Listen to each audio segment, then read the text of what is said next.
Урматтуу мекендештер, мен азыр эле көчөдө жүрүп, телефон аркылуу Кыргызстандан өтө жагымсыз кабар уктум. Айша Сасыкбаева, Гүлнара Журабаева, Перизат Суранова, Клара Соронкуловаларды жана башкаларды оор кылмышка шектеп 2 суткага 48 саатка камакка алыптыр. Мен жакында эле Бишкектен келдим. Айша менен да, Гүлнара менен да, Перизат менен да жолуккам. Алардын ниетин, иш пландарын жакшы билем. Алар законду сыйлаган, законго каршы чыкпаган адамдар. Алар Кыргызстандын кызыкчылыгы үчүн, элдин, адамдардын укугу үчүн жанын берүүгө даяр адамдар. Буну алар өзүнүн басып өткөн жолу, биографиясы менен далилдешкен. Мен Кыргыз элинин Европа өлкөсүндөгү элчисимин. Элим менен сыймыктанам. Анткени Европа Кыргызстанда эгемен эли бар. Эркин күжүрмөн граждандык коому бар. Намустуу жарандары бар өлкө катары билет экен.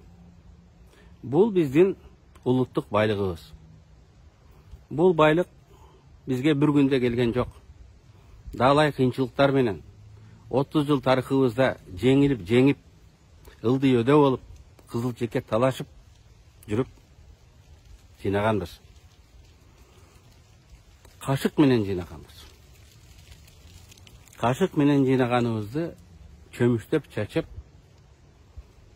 Кыргызстандын бул байлыгын региондогу жана дүйнөдөгү репутациябызды бузганыбыз бул жакшы эмес. Ойлоп көрсөм, Кыргызстандын негизги чоң 2 байлыгы бар экен. Биринчи эгемен эл, экинчиси Кыргызстандын Евразия континенттеги географиялык орду. Бул экөө тең геостратегиялык, геосаясий байлык. Географиялык орду дегеним бул тоолор. Планетанын атмосферасынан жыйнап, бизге коңшу элдерге берип жаткан суу байлыгыбыз. Тоолор дегенибиз региондорду байланыштырган тоолор аркылуу өткөн эң кыска жолдор. Мына бүгүн биздин элибиз мына ушул улуттук байлыгыбызды, улуттук кызыкчылыгыбызды коргоп, анын тагдыры үчүн тынчсызданып жатышат. Бул биздин ар бирибиздин Конституция берген укугубуз. Бул биздин укугубуз гана эмес, бул биздин милдетибиз. Бул укуктун аткарылышын мамлекет таанып, сыйлап гана эмес, ар бир адам үчүн камсыз кылып бериш керек. Мен коркутуу, үркүтүү, кармоо, камоо, зордоо туура эмес жол деп эсептейм. Бул жакшылык алып барбайт. Бул туңгуйук алып барат. Муну биздин акыркы 30 жылдык тарыхыбыз көргөздү.